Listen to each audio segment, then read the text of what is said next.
Sumainyo ang aking pag-ibig. Sumainyo ang aking kapayapaan. Sumainyo ang aking pagpapala. Sumainyo ang kagalingan. At sumainyo ang aking kadakilaan. Kayong lahat na aking hinirang sa kawan na ito, naway magkaisa kayo, magbuklod kayo ng pag-ibig sa bawat isa. Sapagkat ang nais ko sa aking mga hinirang, kayong lahat ay maging mabuti sa lahat ng oras. Palagi ninyong ilaan ang inyong oras at panahon sa Diyos. Unahin ninyo ang Diyos sa lahat ng oras. Kayong lahat na aking mga hinirang, kayong lahat ay mapapala sapagkat pinuno ko na kayo ng pag-ibig sa inyong mga puso. Pinanananahan ko ang inyong mga puso. Kaya nawa, kung sino man sa inyo ang nagkukulang ng pag-ibig, kayo'y humingi sa akin. Sapagkat ako ang Diyos ng pag-ibig. Kayong lahat ay pantay-pantay sa aking paningin. Makasalanan man o banal, ay pantay-pantay ang aking pagtingin sa lahat ng aking nilikha sa mundong ito. Kayong lahat, nais ko na kayong lahat ay makasama ko sa aking kaharian. Kaya nawa, aking mga anak, ibahagi ninyo lagi ang kabutihan at naway makita sa inyo ang mabubuting gawa upang maparangalan ang inyong Ama na inyong pinagbilingkuran. Sapagkat sa pamamagitan ng inyong mabubuting gawa, ang Diyos ay mapaparangalan sa pamamagitan ng inyong mga mabubuting gawa. Kaya tandaan ninyo, aking mga anak, na aking pinagpala. Kung kayo man ay nakaparanas ng mabigat na pagsubok sa inyong mga buhay, ako'y inyong tawagin sa inyong mga buhay.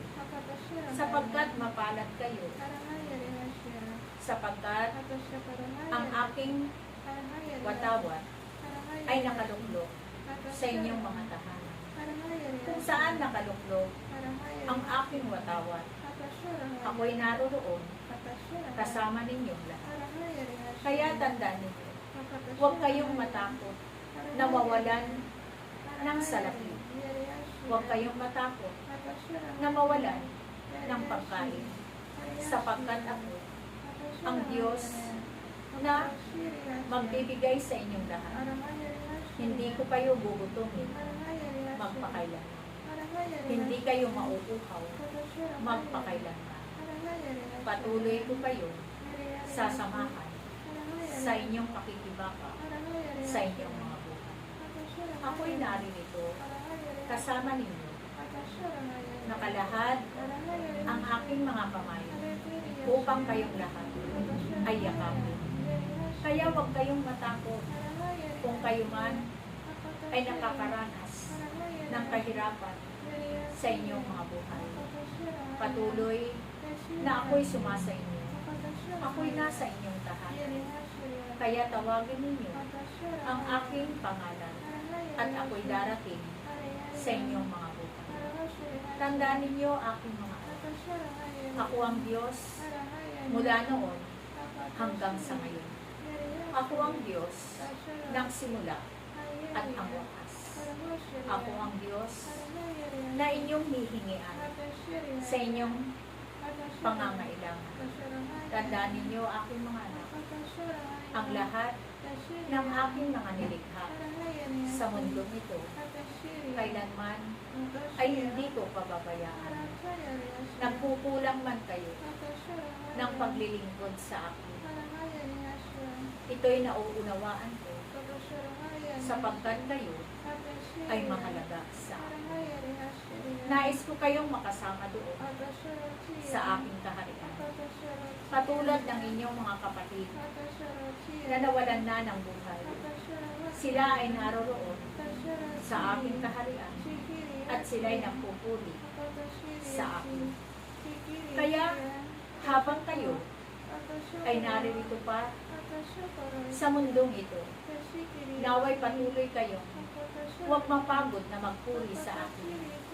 Huwag kayong mapagod na sambahin ang aking pangalan.